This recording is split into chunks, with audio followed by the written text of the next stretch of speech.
جی ناظرین، میں اپنی ٹیم، اپنے ادارے اور اپنے اسٹاف کے بہاف پہ اس پلیٹ فارم پہ آپ کو خوش آمدید کہتا ہوں۔ ناظرین، علم، قلم اور کتاب کی انسانی زندگی میں بہت زیادہ اہمیت ہے۔ جب میں انسانی زندگی کا لفظ استعمال کرتا ہوں تو یہ انسان کی انفرادی زندگی میں بھی اور اجتماعی زندگی میں بھی اس کی بڑی ویلیو ہے۔ وہ چاہے ریاست ہو، چاہے قوم ہو، چاہے قبیلہ ہو، چاہے خاندان ہو، کوئی بھی ہو، وہ چاہے اپنی شخصی اور ذاتی حیثیت میں ہو یا اجتماعی حیثیت میں ہو، اس علم، قلم اور کتاب کی بہت زیادہ اہمیت ہے، اس کی بڑی ویلیو ہے۔ اسی کی بنیاد پہ میں سمجھتا ہوں کہ ہم اشرف المخلوقات ہیں۔ ہم دنیا کی ساری جو لیونگ آرگنزم ہیں، لیونگ تھنگز ہیں، ان سے ڈفرینٹ ہیں، ان سے افضل ہیں، ان سے سپیریئر ہیں۔ اسی کی بنیاد پہ انسان ترقی کرتا ہے، اسی کی بنیاد پہ انسان اپنی خود شناسی کرتا ہے اور اپنے اللہ کی شناخت اور پہچان کرتا ہے۔ آخری مذہب جو اس کائنات میں، اس دنیا میں آیا، میں بلکہ اس کے دوسرے الفاظ میں کہوں گا کہ آخری کنیکشن جو بنی نوع انسان کا اپنے خالق کے ساتھ برقرار ہوا، قائم ہوا، یا جو جہاں سے ڈسکنیکشن ہوئی، اس کے بعد اس امت کی، وہ چاہے مومن ہو، چاہے کافر ہو، وہ چاہے اللہ کو مانے یا نہ مانے، بہرحال وہ اللہ کی مخلوق ہے، اللہ کا بنایا ہوا انسان ہے، اور وہ ہمارے نبی کا امتی ہے۔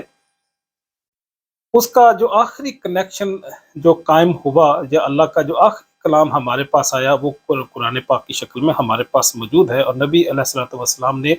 اپنی شخصی اور ذاتی زندگی میں بھی اس کو انفورس کر کے، اس کو امپلیمنٹ کر کے، اس کی عملی تفسیر بھی ہمارے سامنے پیش کر دی۔ یہ بات میں نے اس لیے کی کہ قرآن کی پہلی وحی ہی، اللہ کا پہلا پیغام ہی ہمارے پاس اس لیے اس طرح سے آیا کہ اقرا بسم ربک الذی خلق، خلق الانسان من علق۔ اس کا مطلب ہے کہ اللہ نے سب سے پہلا جب انسان سے مخاطب ہوا اس کائنات میں، اس دنیا میں، ہمارے نبی علیہ الصلوۃ والسلام کے توسط سے، تو ہمیں پڑھنے اور پڑھانے کی طرف بھی ہمیں ترغیب دی۔ دوسری بات یہ ہے کہ ہمارے ہر نبی کی اپنی ایک دعا تھی۔ ہمارے نبی علیہ الصلوۃ والسلام کی دعا تھی کہ ربی زدنی علما، کہ یا اللہ میرے علم میں اضافہ فرما۔ تو انہوں نے دنیا میں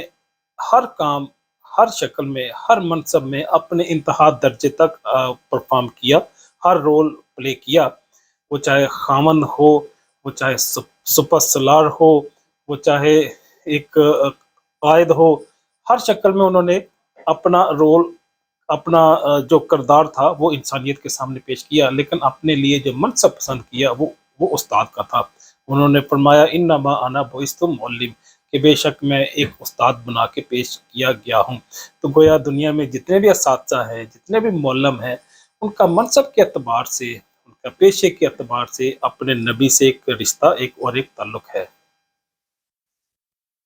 جو علم ہے اس کو میں سمجھتا ہوں کہ صرف دین اور مذہب تک محدود کرنا، یہ اس کے ساتھ زیادتی ہوگی۔ علم ہر طرح کا علم ہے، وہ چاہے سائنس اور ٹیکنالوجی ہو، چاہے اینتھروپولوجی ہو، چاہے بزنس اور فنانس ہو۔ جب علم کی بات کرتے ہیں تو اس میں سارے علوم ہی اس میں آ جائیں گے۔ اگلی بات یہ ہے کہ اسی علم کی بنیاد پہ ہم اشرف المخلوقات ہیں، اور اسی علم، قلم اور کتاب کی بنیاد پہ ہی جو انسان ہے وہ ترقی بھی کرتا ہے، وہ تنزلی کی طرف بھی جاتا ہے، وہ قوموں کی امامت بھی کرتا ہے، اور جو قومیں، جو خاندان، جو شخص اس علم کی معراج تک چلا جاتا ہے، وہ چاہے سائنس اور ٹیکنالوجی ہو، چاہے اس کے اخلاقیات ہوں، چاہے اس کی ریگولیشن ہو، جب وہ اس پہ دسترس حاصل کر لیتے ہیں تو پھر اسی علم کی روشنی میں وہ اپنی زندگی کے اجتماعی اور ذاتی حیثیت سے فیصلے کرنا شروع ہو جاتے ہیں، اور ان کی زندگی میں ایسی خوبصورتی، ایسی ترتیب اور ایسی آرگنائزیشن اور ایسا ڈسپلن آ جاتا ہے کہ خود بخود ہی وہ ایک قائدانہ صلاحیتوں اور دنیا کی امامت کرنے کی پوزیشن میں آ جاتے ہیں۔ اگلی بات میں کروں گا کہ جس قوم اور جس خاندان میں اور جس ملک میں اچھے لوگ ہوں، اچھے لوگوں سے مراد جو عالم ہو، جو علم کو جانتے ہوں، جن کی دنیا کے فنون پہ دسترت ہو، وہ قومیں میں نہیں سمجھتا کہ تباہ ہوں گی، خراب ہوں گی، ترقی نہیں کریں گی۔ ان کی نصیب، ان کی قسمت اسی علم اور معلم اور اساتذہ کی بنیاد پہ ہی ہوتا ہے۔ اسی لیے جو ویسٹرن سویلائزیشن ہے، وہ چاہے امریکہ ہو، کینیڈا ہو، اسکینڈینیوین کنٹریز ہو، جرمنی، فرانس ہو، یہ استاد کی، یہ پروفیشنلز کی، یہ سائنٹسٹ کی بڑی قدر کرتے ہیں، کیونکہ وہ اس چیز کو جانتے ہیں، اس خفیہ راز، اس سیکرٹ کو جانتے ہیں کہ دنیا میں اگر کوئی قوم زندہ رہتی ہے، اگر ترقی کرتی ہے، تو انہی پروفیشنل کے بہاف پہ ہی کرے گی، انہی سائنٹسٹ کی بنیاد پہ ہی کرے گی، انہیں ہنرمند اساتذہ کی بنیاد پہ ہی وہ آگے بڑھے گی۔ لیکن جو بد نصیب قومیں ہوتی ہیں، جو اپنے لیے بد نصیبی کا چناؤ کرتی ہیں، وہ ان میں اگر ڈاکٹر عبد القدیر خان جیسے شاندار سائنٹسٹ بھی آ جائے، تو ان کی بھی ناقدری کرنے سے وہ باز نہیں آتے۔ تو میں بات کو آگے بڑھاؤں گا۔ اگر یہودیت میں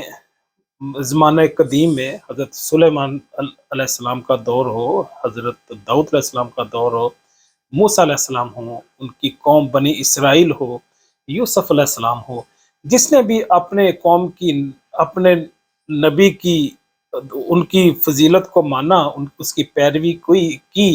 اور ان کے لائے ہوئے کلام اور پیغام کو اپنی عملی زندگی میں انہوں نے نفاذ کیا، اس کو نافذ کیا، تو وہ قومیں ترقی بھی کی، انہوں نے دنیا کی امامت بھی حاصل کی، انہوں نے رہبری بھی کی، اگرچہ سیاسی تسلط حاصل نہ بھی ہو، لیکن وہ دنیا اور آخرت میں ایک کامیاب زندگی گزارتے ہیں، اور مطلب یہ کہ دنیا میں تو کامیاب ہوتے ہی ہوتے ہیں ہر انداز میں، لیکن آخرت میں بھی جو خوش قسمتی اور کامیابی ان کا مقدر بن جاتی ہے۔ آج بھی اگر ہم دیکھیں اپنے گرد و نواح میں، جن قوموں کے پاس انفارمیشن ہے، نالج ہے، وہ قومیں دنیاوی اعتبار سے آپ کو کامیابی نظر آئیں گی، کیونکہ جو قوت ہے، جو طاقت ہے، جو مادی طاقت ہے، جو وہ کیونکہ ان کا آج کل کے سورس میں سائنس اور ٹیکنالوجی سے ہی ان کا سورس آتا ہے، ان کا ماخذ ہے، تو جس کو فوجی تسلط، جس کو سائنس اینڈ ٹیکنالوجی میں، جس کو ایمونیشن میں، جس میں فوجی تسلط جس کا ہوگا، تہذیب بھی اسی کی چلے گی، فیصلہ بھی اسی کا ہوگا، وہی جا کے عراق کو تباہ بھی کرے گا، وہ لیبیا کے کرنل قذافی کو بھی جا کے قتل کرے گا، وہ افغانستان کے تورا بورا میں بھی جا کے ان کو اپنے تسلط، اپنے جو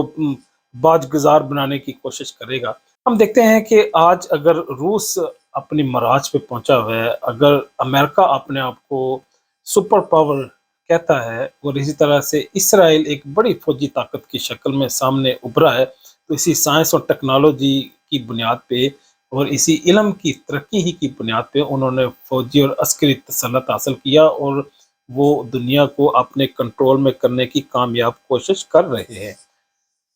آخری بات کر کے اجازت چاہوں گا کہ ہمارا یہ جو پلیٹ فارم ہے میڈیکل میڈیا، اس کا بنیادی مقصد ہی لوگوں کو جو ڈیزیز کے حوالے سے، جو ادویات کے حوالے سے، میڈیکیشن کے حوالے سے، ٹریٹمنٹ کے حوالے سے انفارمیشن دینا ہے۔ اسی انفارمیشن کی بنیاد پہ وہ نہ صرف اپنی ٹریٹمنٹ کو، بلکہ اپنے کسی جاننے والے کو بھی دی جانے والی ٹریٹمنٹ کو، پرسکرپشن کو، میڈیکیشن کو ایویلویٹ کر سکتے ہیں۔ وہ ڈیزیز کو جب انڈرسٹینڈ کر لیں گے، اپنے دشمن اور اپنے چیلنج کو انڈرسٹینڈ کر لیں گے، تو پھر اس کے لیے ان کو ریموو کرنا، اسے ہینڈل کرنا بھی آسان ہوگا۔ تو میں سمجھتا ہوں کہ انفارمیشن، نالج، وہ نہ صرف انسانی زندگی کی اپنی ذاتی حیثیت سے کام کرتا ہے، بلکہ اوورآل قومی حیثیت سے، اجتماعی زندگی میں بھی اس کا بڑا نمایاں رول ہوتا ہے۔ اجازت چاہوں گا۔ اللہ حافظ۔